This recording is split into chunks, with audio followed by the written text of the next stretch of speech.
All right. Well, I am very, very pleased to welcome my good friend Melanie Sachs-Barton and her awesome, awesome guest, Nicole Braddock Bromley, to tell you a little bit about the two of them before we get started. So Melanie is a subject matter expert with Zero Abuse Project for Survivor Space. She's created survivor-led content and shared her story as part of this project.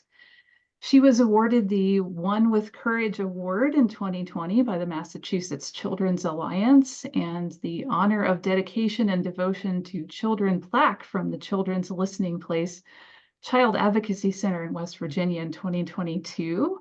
She's a member of SHIELD Task Force out of West Virginia Speakers Bureau. In late 2020, Melanie accepted a position to be part of SHIELD as a training and development consultant.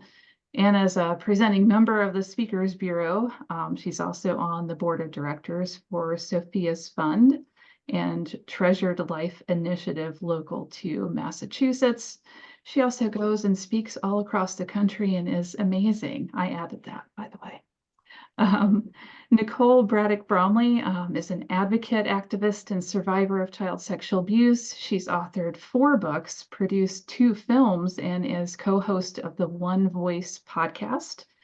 In 2012, she went into the brothels of Cambodia, where she met with child sex slaves and helped them to tell their stories for an international film project. In 2014, she founded a nonprofit, One Voice for Freedom, that stops child sex slavery around the world through prevention education and care for the world's most vulnerable children and families. In 2020, she launched Unleash, an 8-week e-course for healing from sexual abuse, along with a live online support community for healing from sexual abuse. And she leads their weekly meetings, and Melanie's also been part of that effort too. For 23 years, Nicole has traveled extensively as a voice of awareness, prevention, hope, and healing to some of the most vulnerable populations around the world. So we are very, very pleased to welcome Melanie and Nicole, and I will turn it over to the two of them. Thank you, Becky. This is a real special one for me to be sitting kind of on this side of the microphone. Often when Nicole and I have worked together, she's kind of welcomed me on, and it's been kind of a thing that I've been, helping with her organization or her groups or like being in her groups and things like that. So it's really, really special to introduce her to all of you.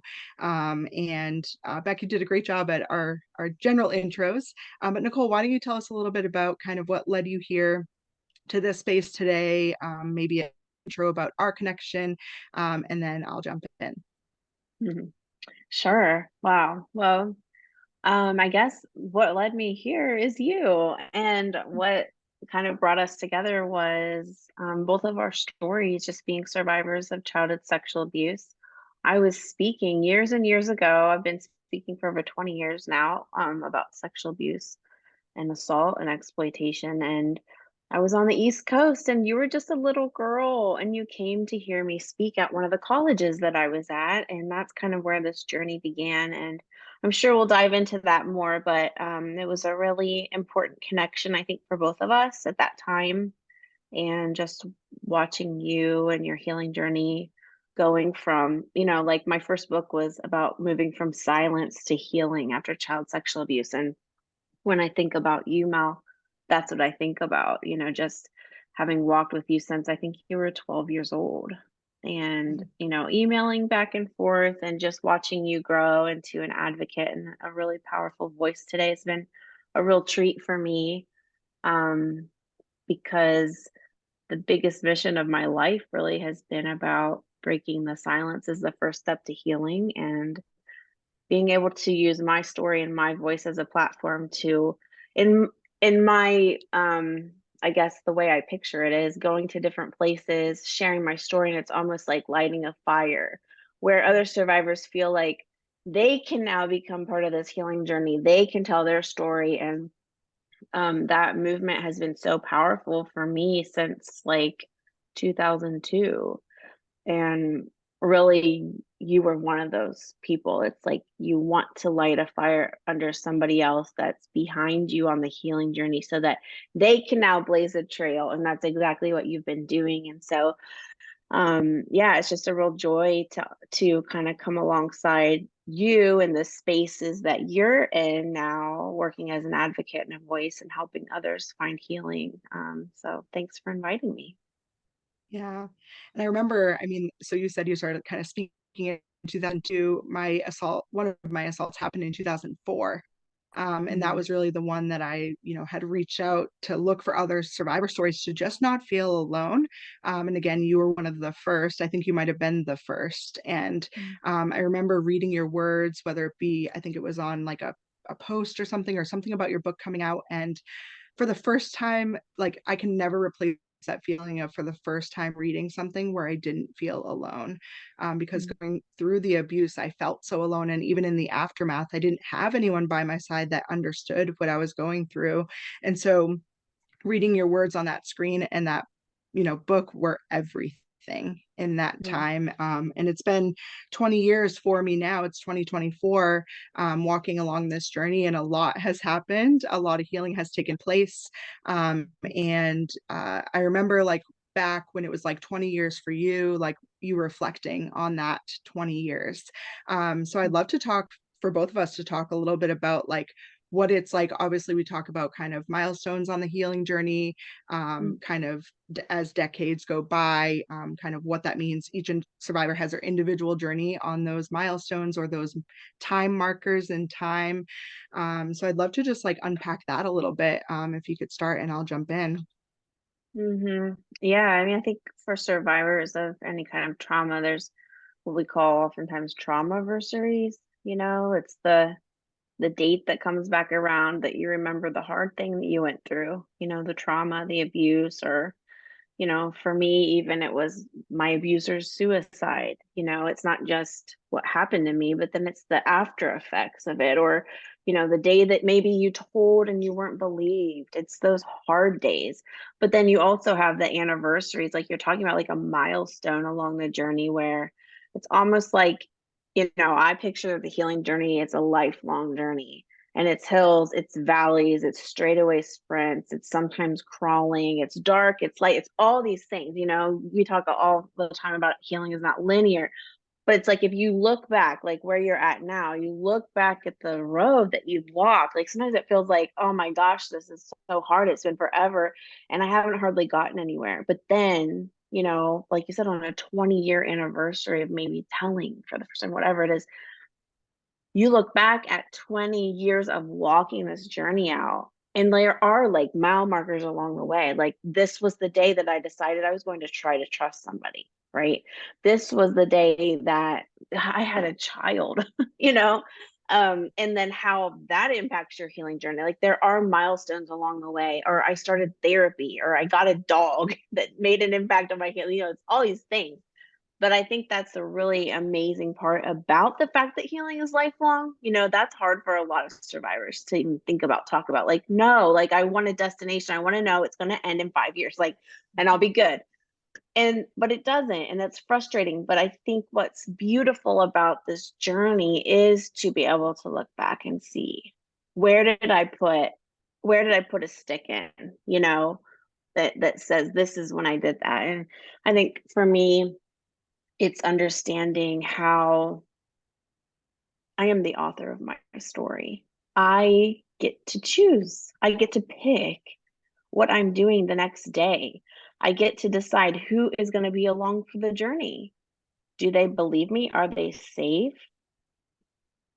I don't have to have these certain people along for this ride, and that I think that's one of the really beautiful things about, yeah, the long haul of healing and the milestones and becoming who you needed when you were little. And I love that when you look back, especially at like 20 years or more, you are slowly becoming this person that you needed, and you didn't even realize it because you're healing. Yeah. Yeah. I think for me, like looking back on 20 years, I mean, there's many survivors out there that are like, I don't know how I'm going to make it to 20 years. Like, on this journey. And I remember, like, I can honor those times where I thought that time and time again, and honor that for others too, of like, I remember that feeling. But look at, I'm standing here 20 years later, even though I still had that feeling. Yeah. And, you know, I think the most beautiful thing, I mean, like, you've inspired me time and time again on my own journey of like, at first, when you hear healing is a lifelong journey, you're like, ugh, really? Yeah. And like you just said, and I remember having that thought, but then I remember you set me free when you started to describe like the freedom that can bring, that like there's no pressure for it to like, so if something comes up or if something happens where you're brought back, or like if you hit a bump in the road, which you will, it set me free to be like, okay, like it's a lifelong journey, and it's okay that I'm back here, or it's okay that I'm revisiting this, or it's okay that I'm struggling with this when I thought that I was good, you know, with this one particular piece of my story or experience Yeah. that I was having, or things came back up. I mean, you know, I did a previous survivor circle about the physical ramifications of my abuse. And so that was like 15 years later that I had to face that. And so it was like, you know, and I always kept that in my back pocket of like that kind of revelation that I had when you said like healing is a lifelong journey. Like that didn't have to like make me feel that dread. It actually set me free, to be able to explore those things, and that it was okay that I was still there or going back there. So I think, you know, helping survivors understand that that doesn't have to be a daunting sentence, Yeah. even though it is reality, and it's okay to feel how you feel about it. But it does have kind of a freedom in it, that like you don't have to hold yourself to like, okay, after 5 years I'm good, I have to be good no matter what Right. comes my Yeah. way. Like you don't actually have to be okay. It's okay not to be okay, but you will move forward even if at times you're not okay. You know, you can move forward, you can do amazing things with your life, amazing things can come back to you, in the midst of the healing journey. But it just doesn't have to be in this box, and I think that's important as survivors, that I think a lot of times we put the pressure on ourselves to like be okay, like, or if people are feeding us that, like, what, you should be over it by now, like so many of us have heard that, and that's so discouraging of like, well, okay, maybe I should be because it's been 10 years, but I'm not, so what do I do with that? And so I think like you being so compassionate and sharing that message from like a place of like, yes, healing is a lifelong journey, but it doesn't have to be a bad thing. Yeah. So I am kind of really thankful that you had spoken that over me early on my journey, because I've carried that with me every time something has come up. So I think that was a really beautiful Yeah, thing for me on my and the journey. darkest nights too, you know, like you get through them. There's always another morning. Like the sun comes back up again, and I think that's a nice reminder too on that the long healing road. Um, yeah, and also I just want to say I think it's important. You kind of hit on this, but knowing that it's lifelong, it gives us sort of what you said, like permission to have the hard days, because again, this is not a sprint, you know, it's a marathon. And I love the idea that there's more healing available to me. As good as I might feel on one of my best days this year, there is probably going to be an even better day for me ahead because there's more healing, because I'm open to it. When it's a lifelong journey, it's like you're welcoming, you're giving yourself, you're opening yourself up to more healing to become better than you were before.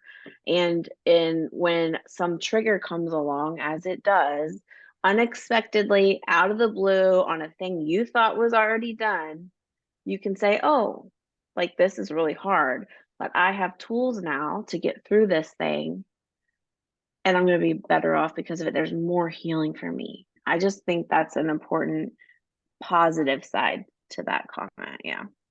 Thanks for bringing that up. Yeah. And like thinking back of like 20 years, like there's a lot of things that I have experienced on the healing journey of like, you know, going to, you know, early on it was like going to therapy, getting on medication, kind of walking through, you know, the throes of like self-injury, some addiction stuff, and like going through, you know, my college years were really rough with like trying to figure out how to carry this, you know, how to get to the next phase of healing. Some things that happened to me in college that kind of like stalled that process, I think, a little bit. But I was also speaking out about my story at the same time where things were happening. And so, um, you know, there's been kind of a lot of like you said earlier, peaks and valleys of the journey. And we talk about this a lot, which we will jump to Unleash at the end. We'll talk about that a lot. But, you know, kind of something that may have worked for me 20 years ago, like doesn't work for me now, but then I found like new things, or I go back to things that like in a season weren't helping, but maybe I need to go back to therapy, you know, or I need to like get back on medication, even though I've been off it for 10 years, or, and all of that is part of that, like not linear, like it's okay to kind of go back to things that once served you well and to like put things down that don't serve you anymore. And that includes people. And I love the way like, you know, this has been a big boundary season for me, like I've talked about in the Unleash courses. And I think that's hard as a survivor to like tell people like, actually, no, you're not invited to my table on my healing journey. Because it's like, you know, early on, it was like, I need help. I need everyone around me. And then it's like, actually, no, like you didn't respond great. So you can, you know, take a seat away from this table. And, you know, and so it's just like discovering this confidence on my own healing journey, and this freedom to change the narrative or to make the narrative my own. And so it's a long and hard journey to get there, to get to that confidence place that like, I'm not taking kind of crap anymore, you know. But it's empowering to say like, I'm in a space where like you're invited to the table if you're invited, and you're not if you're not, and I'm okay either way. And I've got my people close, and I have different kind of layers of people. I think you've talked about that before, of like, you know, I've always carried also in my back, I have like a back pocket of Nicole wisdom for 20 years. But the circle of inspiration, like those are your people, you know, those are the people that are closest. And like you have a necklace about that on your website that people can buy. And I've like worn that like to speak and stuff. It's like my people are close to me. And, you know, there are some people that are a little bit further removed and then further away in the circle, but that circle of inspiration is really that inner circle. So can you talk a little bit about that? Like just whatever comes to mind. Yeah, absolutely. I think first and foremost, I want to just say what I'm hearing as we're talking about the healing journey is like two different parts, is like what you said, the confidence, right? The confidence to like, you can own your story now. As you walk down that healing road, there's a healthy confidence within you that like, I can say no to things. I can say yes to things. I can like, you know, so much of our control and our power was taken away when we were abused, but the healing is about taking that power back.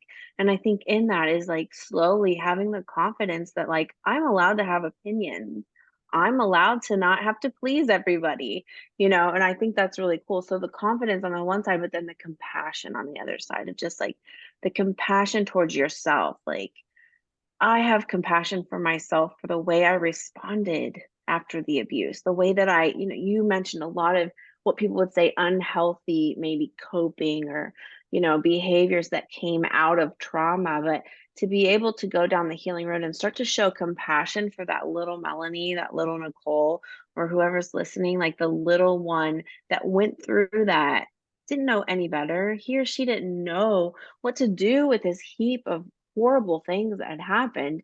But to have compassion to say like, well, that season was hard and you were doing what you knew to do.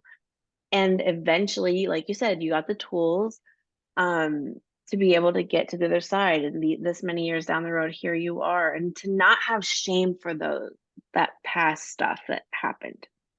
And like you said, that is something we talk a lot about in Unleash, which I'm glad we're going to talk about that later. But yes, the circle of inspiration. I think that is a great thing to continue to think about too. It's like your inner circle, you get to pick who you're in the middle. This is your life, your story, your healing journey. It's not someone else's. So I'm not walking this healing road to try to make other people proud of the steps I'm taking. I want to make me proud. So I am actually the central character here. And so many times survivors, we are out here, we're so used to pleasing everyone else, making everybody else happy with the things we do. And there's a part in our healing where I think we have to take ownership of our own life, ownership, responsibility of our healing.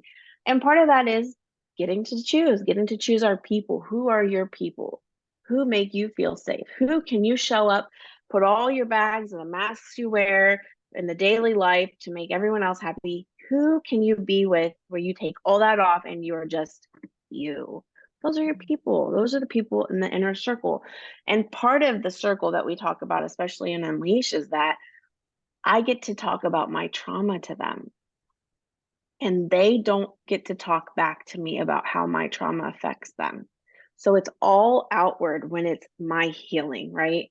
They can't come to me. They can go to other people. If my parent wants to deal with the trauma that happened to me and they have feelings about it, guilt, shame, maybe blame toward whatever, they can talk to other people. It all goes outward, right? It's my healing journey. I get to pick who my circle is. They get to hear all about it if they're willing to sign up for it. But they don't get to talk back to me about how they feel about my trauma unless it's supportive of me. So that's a big part of what that means. Yeah. And that circle can change. Like my circle of inspiration early on is different than it is today, because I'd met different people along the way. I mean, Nicole, you've always been in that inner circle for me. I mean, I look back at all, like for so many years, I remember like the darkest nights, like so many emails with you, like in like the trenches of that, of like 2 or 3 a.m. I just like I didn't even need a response from you at that time. It was just like I need to get this out to someone who knows. And then I always knew like there was something coming on the other end, even if it was a week later. It always was so crucial for me, to just know I was able to put it away. I would send that email and then I could like be okay in my night and just like, manage what I had to manage from home. And I was really young, and so having that was so special for so many years of like, Nicole just knows. I don't have to like explain to her 10,000 times of what this is like. She understands it, so I can just like throw it at her and she will respond when she can. And I just know that it's going to fill me up. When the response back is not going to be something that's like, you should do this or you should do this. It was just very life-giving. It breathed life back into me, showed me the light at the end of the tunnel, that there it was even possible, like because I was in such a place where going through the court case, like it just didn't feel possible. And so, and even just like through the healing after that, and then the physical component, like you were the first person I emailed when that was like rearing its ugly head. And so, and again, it was like I was moving forward in my life, like, whenever that response came, I just knew it would come at the right time. And so it's just always super special to me that we always joke about the pen pal thing, because I think early on your journey, you talk about, your experience with kids from a camp that you were at writing to you like literally as pen pals. And that's what you were for me. And so I think it's just so awesome. And again, like that circle for me has changed over time, but there are some people that stay constant. And I think that's important too, to like hold those people close that have been constant, but also have that wiggle room to have those, like, there are some people that were for a time, for a space, for a season. And then you let them go to make room for other people that may be meeting you more where you're at now. And for me, that's been like kind of women that have been down this road. I'm a woman of faith, and so like have been down this road spiritually as a survivor, and what that looks like. And so and they're literally by age older than me, and so they've really like poured into me, and even this month, like it's been pretty monumental this month, speaking kind of on my 20-year survivor-versary, of really starting my healing journey in 2004. And so, pulling those people in, like I have a group text with those women, and I texted them right before I got on here, and they're like, I didn't see the response, but I know that they're out there like thinking, praying for me.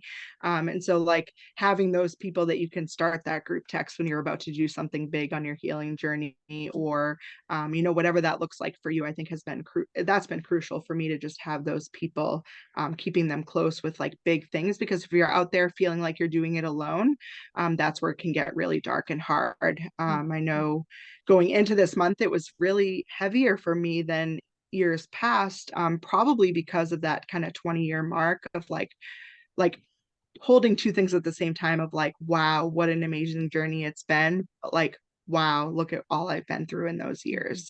And so it was like holding those two things simultaneously. It felt heavy going into it, and not really in a bad way, just like in a like just holding that.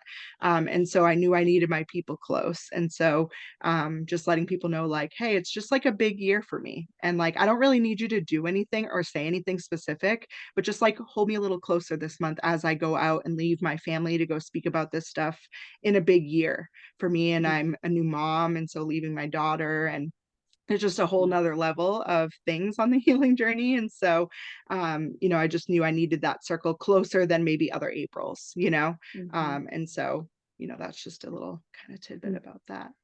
No, well, that's a beautiful thing, and I think you've modeled it well, what it looks like to invite people in.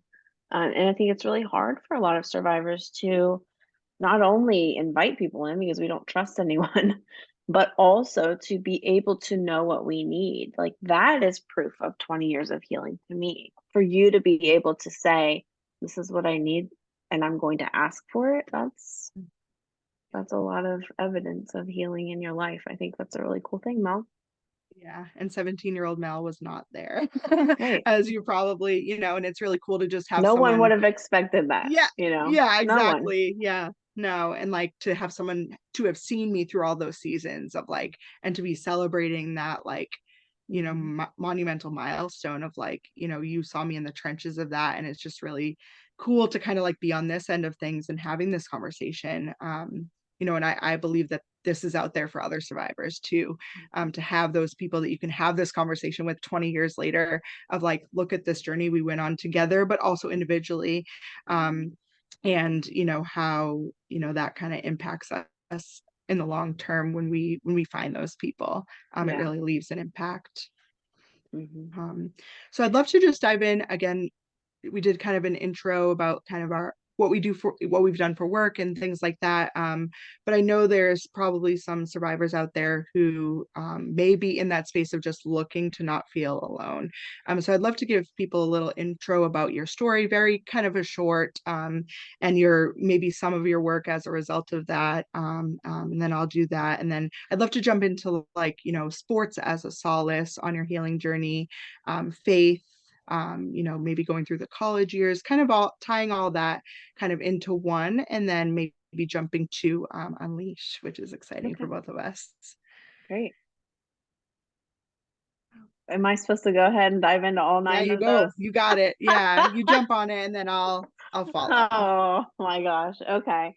Well, before we do any of those, I also wanted to add on to what we just talked about, because you were talking about the circle of people that you've chosen and walking with you. And you know what I think is important? It just hit me like we have people that know about all of our abuse, and we can tell them about like, I'm being triggered, or please, like you said, pray for me because I'm going to be doing this, like, because you know all of my junk. But do you know what is also important on my healing journey? People who don't really know much about my trauma and are funny people. Fun. You know what I mean? They have hobbies that's so like healing. me.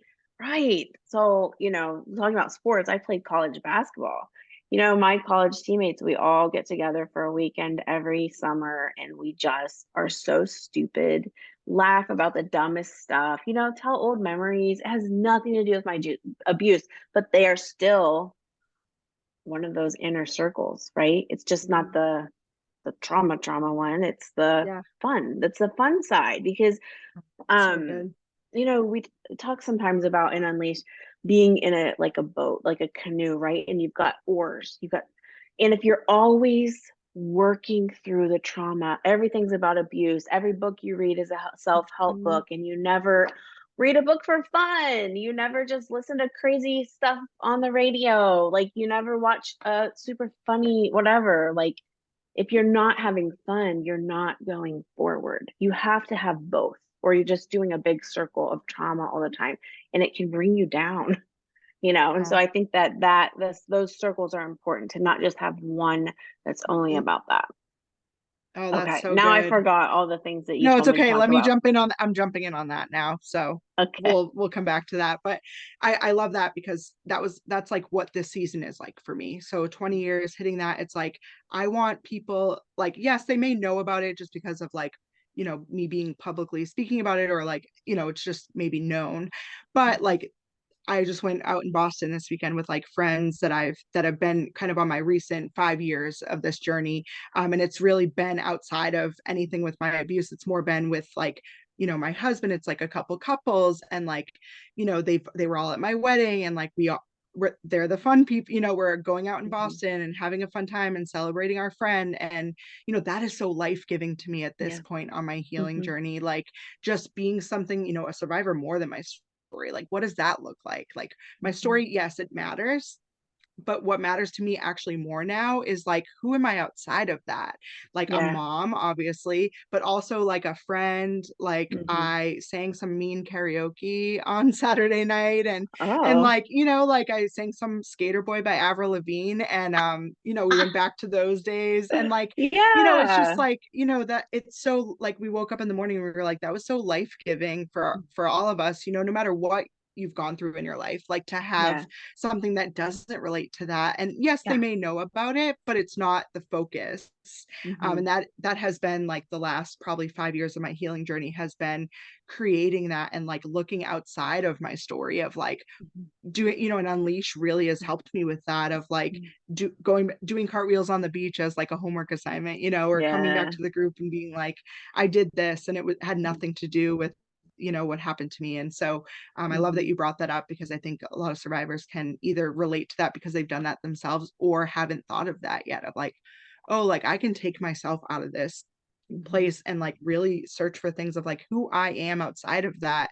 And that can really heal more than you even realize. Like, and Yeah. I think that's what I realized, like, oh, is this really gonna, like, but it has given me like breathe new life into me in this season, where it was like Hmm. sometimes I got 20 years of like telling the story. Like I kind of got sick of it at one point, especially like going into my wedding year. I was just kind of like, I don't want any of that with me right now. And like, so I really tried to like tone down on the speaking that year, and tone down Yeah. on different things, and just be Melanie Sachs about to be Barton. And like, who is that girl who like, Hmm. put all that aside to trust someone enough to love them for the rest of my life, and to want a child with them, and to explore Mm. those things of like what it's going to be like to be a mom, and like what I want for my daughter, and who am I as a daughter-in-law, and who am I as Hmm. I went back to dance, so who am I as a dancer, who am I as a softball player, a basketball player, going Hmm. back to those sports that I played when I was younger, that were at the time a solace, but now they can just be something fun to do and something that I Yeah. love and that I like enjoy. And like I'm on my church's softball team and a women's league. And so it's like meeting all those people who don't know anything about my story, right? Hmm. And sometimes that was just freeing, to just like be on a Sunday and none of these people know. Like I Hmm. could just play basketball and none of these people know, or are So like, good.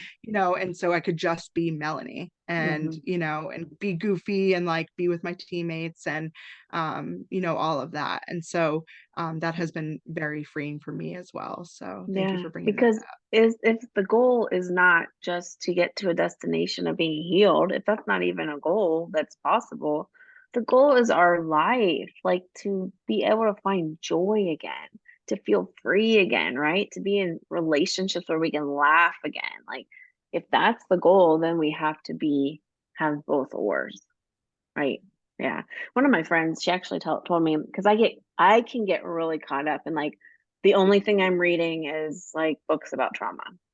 The only thing I'm watching is documentaries. Like I can get caught up in that really quickly because it was so important early on in my healing. I mean, I told when I was 14 and I immediately was like diving into these heavy like counseling books. Like yeah. so I know how to do that. But my one friend, she's like, she said for herself, I know I'm not in a good place when I'm not reading a fiction book for fun, or I don't have like what she said, like a show, like just some trashy like reality show or something that she just like, it's like you take off this brain of yours and you can just like be in a different world and just like, it's just fun. And that resonates with me every time she says that. I'm just always like, okay, what am I reading, what am I watching, like where am I Yeah, enjoying life? evaluating. Yeah. Yes, where am I being able to just be free and not be caught up in that, like that. It's a really good thing for especially for those of us who are working in like advocacy. to always stay in touch with that. Like, it is a calling, it is a purpose, but we will be Mhm. much more effective if we have a little bit of both. Yeah. And I had to do that working in the trenches, for 10 years as an advocate, day in and day out. Like I had to really look at like, okay, I can't be like doing this all day and then going home and watching like SVU or like documentaries. Like I really have to turn it Exactly. off. Like, and so Yeah. I would actually like not go right home. I would like go straight to the ocean and just like be with the waves. Yeah. And then so there was no temptation to just go back into it when I got home. And so really channeling that through the years. And like, honestly, after this month, like I'm turning it off, like April's done. Like I'm actively looking at ways that which I can turn it off in a lot of ways. And so it is, and that's a healthy thing. It's not that I'm avoiding it. Like It it still is. exists You're in my mind listening and to yourself. yeah, and my purpose, but it's like, I've done this, I've gone hard on this topic for the month, and I'm just gonna tap out of it for a couple weeks and then Hmm. jump back in, and so Yeah. that's what I learned along the way of like I can't be doing it all the time. And I think early on too, it was like I was all in, Yeah. and Yeah. yeah, Well, you see how so effective it can be at times. Like, just like yeah. going to therapy twice a week, like it gets you somewhere, but it's not sustainable, and it's not something probably that you're going to just do for years and years. Like that, a lot of it's seasonal. And I think what I'm hearing you say, and what makes sense to me, is that we're listening to our bodies, we're listening to, like, we're paying attention, right? We're paying attention to, okay, this is now a new season for me. What do I need? What kind of scaffolding in my life do I need? And maybe it's not always just the same thing all the time. And being willing to try new things is important, but also being willing to take a little time off is Mhm. healthy. That's good. Yeah. That's a good thing. And you learn a lot about yourself that you might not have learned if you stayed in that other space. Like you definitely learn a lot on your kind of healing journey in the trenches of that. But like I've actually learned more about who I truly am in those places of like not in the midst of like who I am within the abuse stuff or who I Yeah, am within, the healing journey. Really, it's really been like like what I even like, like what I like that's to right. do, like where I like to Yeah, go, yeah. trying new things. Like I'm more likely to try a new thing outside of dealing with the healing, and so I've Hmm. really been able to kind of like broaden my horizons of like trying new things, putting fear aside, being brave and like really stepping out of that space into like I'm going to try this new thing, I'm going to trust this new thing, I'm going to Mm. you know hang out with this group of people, I'm going to like pour into this thing, and just even like I took a little bit of a break from like advocacy working at a coffee shop. And so I really dove into like the art of coffee. And that was really cool because it was like so not like Yeah. I'm literally kind of stressed out about like making the milk right, like frothing the milk, but like I came from a place of like kids' lives are on the line. Like, how does that like I'm stressed about the coffee, but like I've Mhm. stepped into the spaces, but it was like a cool new like it was growing pains because I was so used to like being in the trenches of like working with kids and families and abuse all the time and being in courthouses advocating fiercely Mhm. and kind of sharing my own story. But then it was like I was working at a coffee shop, so like what was I going to do with that? And at first it felt like kind of like a downgrade in a way, and was like really hard in that season to kind of like adjust to that Mhm. day to day. Mhm. But then it actually became a really cool gift, because now I have like a new skill, like a Yeah. new trade, and really appreciate coffee more than I ever have, which is like a funny thing to say, but it's like if I didn't take a step back from some of the advocacy stuff during that time, I wouldn't have had room for this kind of newfound love and passion for coffee Yeah. and gathering people around coffee and the art of really making good coffee like Yeah. espresso. It's like to the number, and like you have to like do the metrics and do all of that. And so like I would have never known that before, like and so Yeah. It's that's just empowering. an example. Yeah. Yeah, so Empowering to develop a new skill, find some new hobby you didn't know you had, something you'd like. That's really cool. And not to mention, you probably met a lot of new people in that kind of area of your life you never would have met had you never yeah. started. So it's good. I think this is a natural segue. Let's jump to, a little bit, like I've told my story here before and like experience and stuff. So I'd love to just like let you run with like kind of your story a little bit, but then jumping into like how you founded One Voice and Unleash, and then we can just jump into Unleash from there. Okay. Yeah. Yeah, a little bit of my background. I grew up in the Midwest in like a little country area. My family was mostly farmers and still are. Um, but it was kind of like, growing up where I was really involved in a lot of things at school. It was pretty popular. I was really involved in sports, straight A student, all the things. I would think probably a lot of people from the outside looking in felt like I had it all together, the perfect girl from the perfect family. And that was most of my childhood. I was teacher's pet in pretty much every grade, all the way up through. But I was really like the girl who showed up every day at school with the big smile on her face, ready to learn, ready to get the best grade or whatever. But it was a real mask for me, covering up a lot of shame and confusion on the inside. And that was because I was being sexually abused by my stepdad. My stepdad was also in our community pretty well known. Everybody loved him, respected him. He was a businessman. He was a faith leader. I mean, all the things, just no one would have suspected that this was going on in my home. And yeah, it went on for as far back as I can remember. But then fast forward, I was 14 years old. We just gotten home from a family vacation, which was always bad. Every family vacation was like, I was always dreaming of like all these great memories we would make as a family, right? Because it wasn't always bad. It wasn't always bad, which is why I didn't tell. Well, that and the fact that he told me it was normal. He said, this little girls go through this. No one talks about it. He said, it was our little secret. If I ever told anyone, I would never see my mom again. My dog would be killed. No one would believe me. I was just a little girl and everyone would believe him. And so it was like all these reasons, of course, I didn't tell. But also it was confusing for me because no one talked about sexual abuse when I was a kid. So I didn't have language for it. And then, of course, that he was also a good dad some days. He was always out there ready to practice basketball with me. He was at every game. He was super supportive of me. I mean, it was just confusing. So coming back from family vacation, which always ended up with some of the worst memories of sexual abuse for me, I wanted to tell my mom so bad. And so I just didn't know what would happen if I did, of course. But my mom and I were alone in the car, and Melanie, you know the story. I ended up just she opened the question because there was some things going on in family vacation. We were in the Bahamas and she was talking about how she wanted to go back to school to him. She wanted to become a math teacher. She was an artist.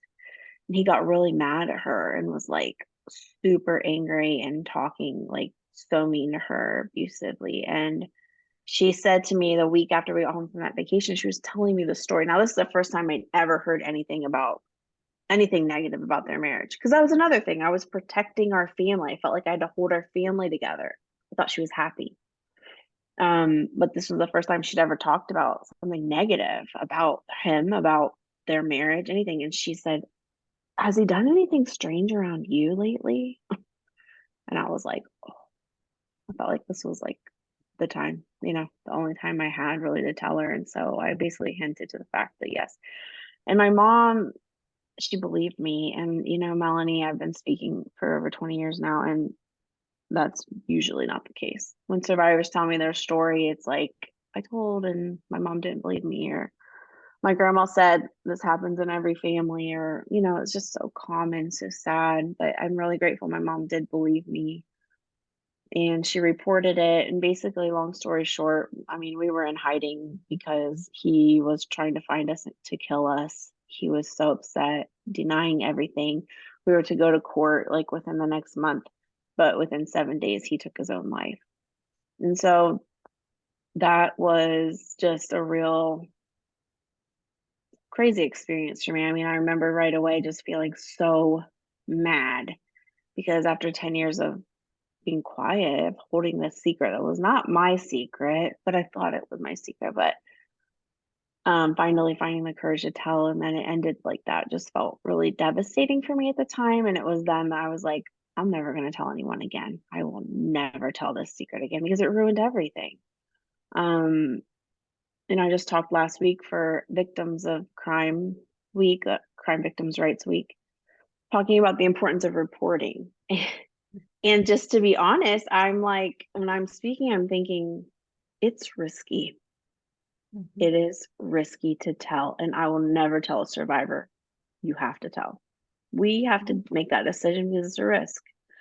And I will say it got worse before it got better for me, but it did get better. And now I look back, like you said, the anniversary, you look back and you're like, okay, yep, it was worth it. That was worth it, but it didn't feel worth it at the time. But yeah, it's the long game of healing, and it's knowing that there was so much good that did come out of me telling, not just for me, but for people all around the world, because I did tell, and I'm grateful that I did. So yeah, that's my story. And basically, fast forward to me then actually telling. I mean, I kept my vow for a full year. I didn't tell anyone my secret. Not even my best friend knew the truth of why he took his life. And yeah, you mentioned the camp that I went through, to the pen pals that I had from that camp. The reason they were writing to me was because I told my secret. I told my story in front of that. It was a church camp.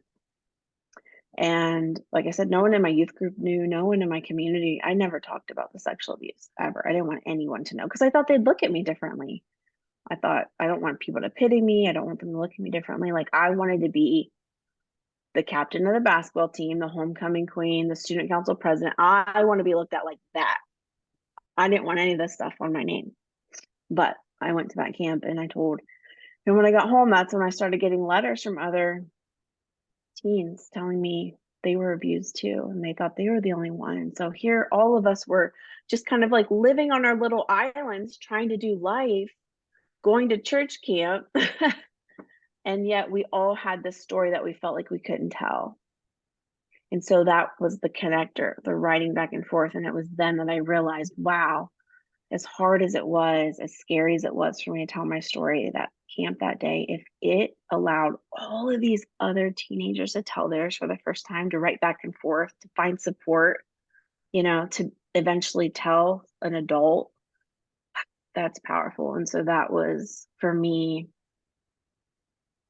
where I found, I guess, my purpose, where I found something good could come out of something bad, really bad. So, I started then speaking and sharing in different schools and things during college, and it just kind of snowballed for me. But realizing that our voices matter. And for me, it's the most disgusting thing, worst thing, most shameful thing in my life that should have been hidden forever, right? But it can be used for good. It can cause good for others. It can help other people tell. It can help other people begin their healing journey. No, they're not alone. Like, those things are so important. And to me, it's worth it to be able to be a part of that ripple effect, I think, for other survivors. It's been a beautiful thing. Yeah. I've been the recipient of that time and time again from you, Nicole, and it's just humbling to look back at the darkest times and how, like, if I didn't come across your story or, things like that, like what it would have been like. And so let's jump into Unleash. We only have a few minutes left, and I want to get there. And we could have a whole nother circle just about that. I'm sure it could be just literally called Unleash, and we could just like unpack what Unleash is and what it's done, how you got there, what it's done for you, but also what it's done for me. And so why don't you jump in, and then I'll kind of share my little piece and we'll wrap up. Okay. Yeah, of course. Wow. So I started, like I said, speaking out, sharing my story at different schools and things like that during college. And then right out of college, I started One Voice and wrote some books and different things like that. And so I've been on the speaking circuit for years and years.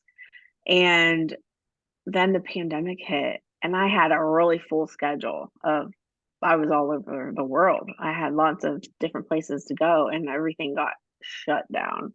And I was like, oh my gosh, like this is crazy. So, I mean, I'm a mom now. I can pour into that. I can write a new book. Like, there's different options, but I kept noticing how during the pandemic, survivors felt so isolated.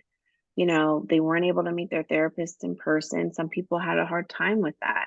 They didn't have their, like you said, their circle where everyone was on their own, and survivors were really struggling. And so that's what really hit me. It was like, there's a real need here. And I'm so used to being on a stage and helping people tell their story for the first time.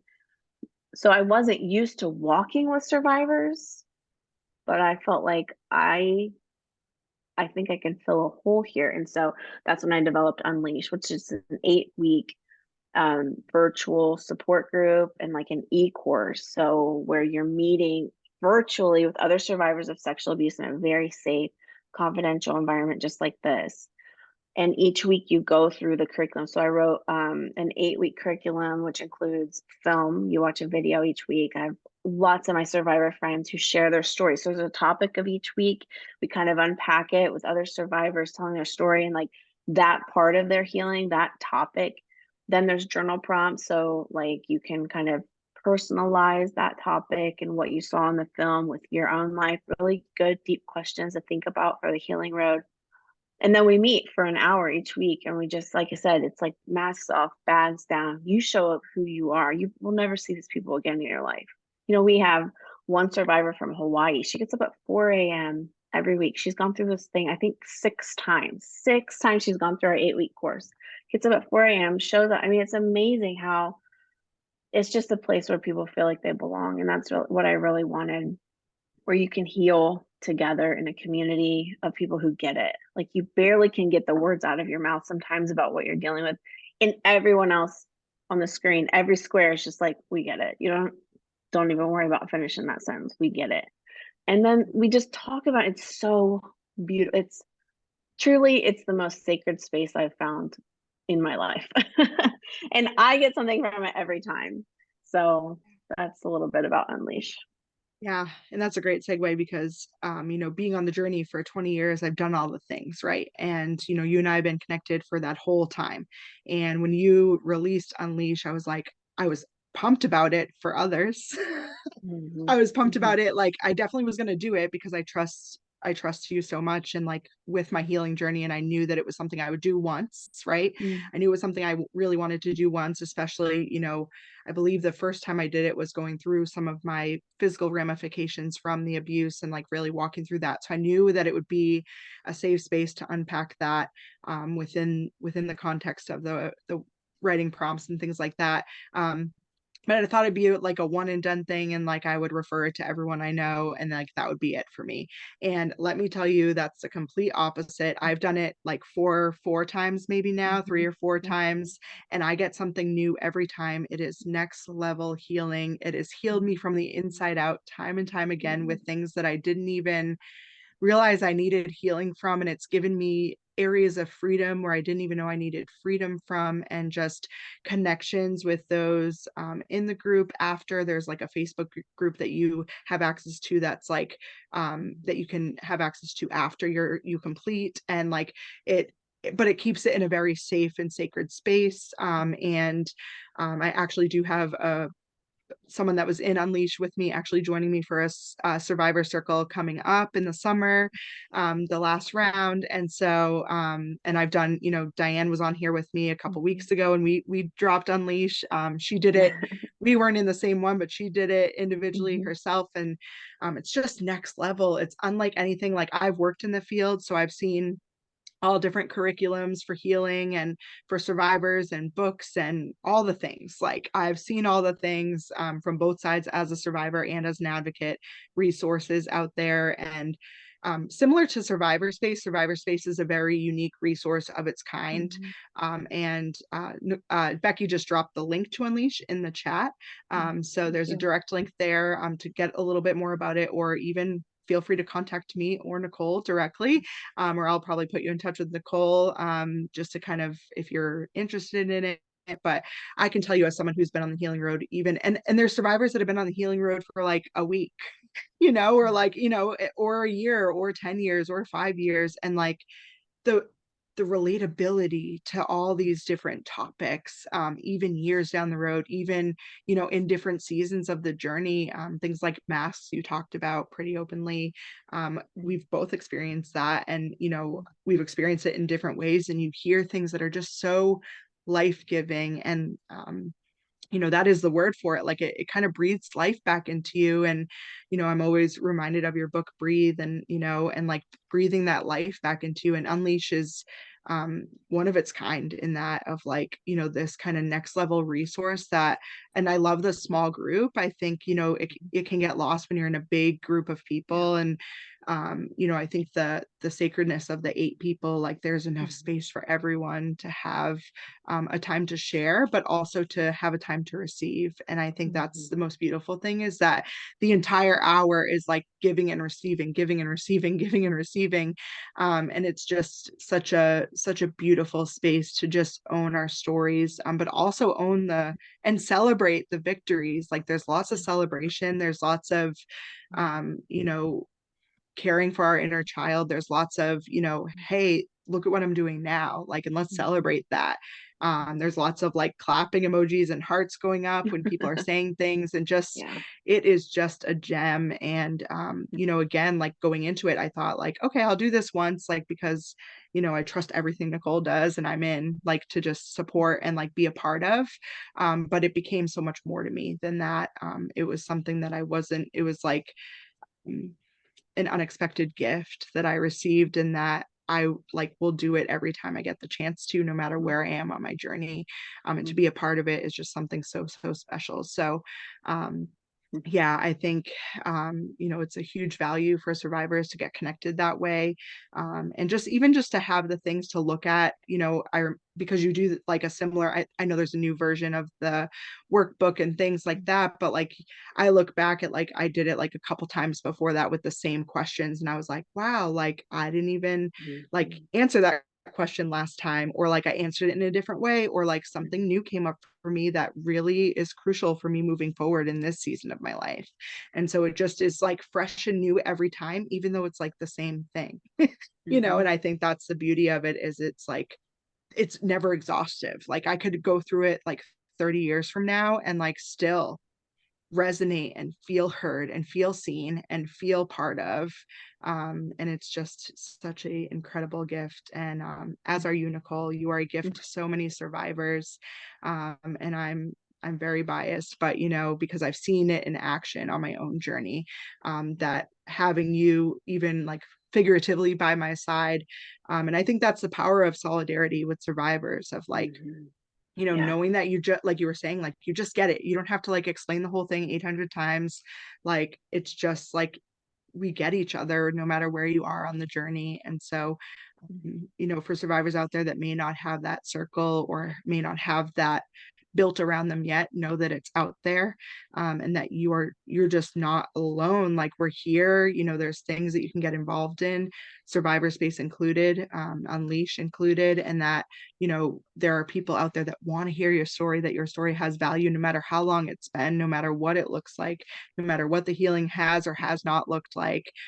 There's no comparison in joy. And so we're here to kind of bring that hope and that light to survivors, no matter where you are in your journey. So any closing thoughts, Nicole? Well, thank you for that feedback. That's such a gift to hear that. And that was the whole vision for it. So thanks for sharing that. And yeah, I just echo what you said.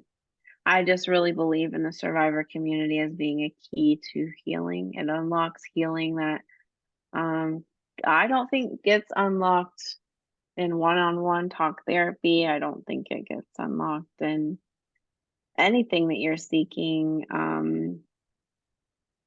It's a special little piece of the pie that I do think is important for all of us. We have to know we're not alone, and that the things that we struggle with are very common among the survivor community. And to hear that, to see that, to have the compassion and comfort from one another is important. And also to be able to share what we have felt and experienced with others, that's a gift. And that being able to give to other survivors is also healing.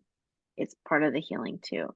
So I just would encourage anyone who's on that healing road, any survivor, to yeah, to get involved with the survivor community in some place where you feel connected, drawn to, where you feel safe, loved, seen, known, all of that. Stick with it. And of course, you're always invited to unleash. Well, thank you so much for being here, Nicole. And I'll turn it over to Becky for some wrap ups. But thank you all for being here today, and anyone who's watching on the recording. We stand with you wherever you are on your journey. Thank you both so much.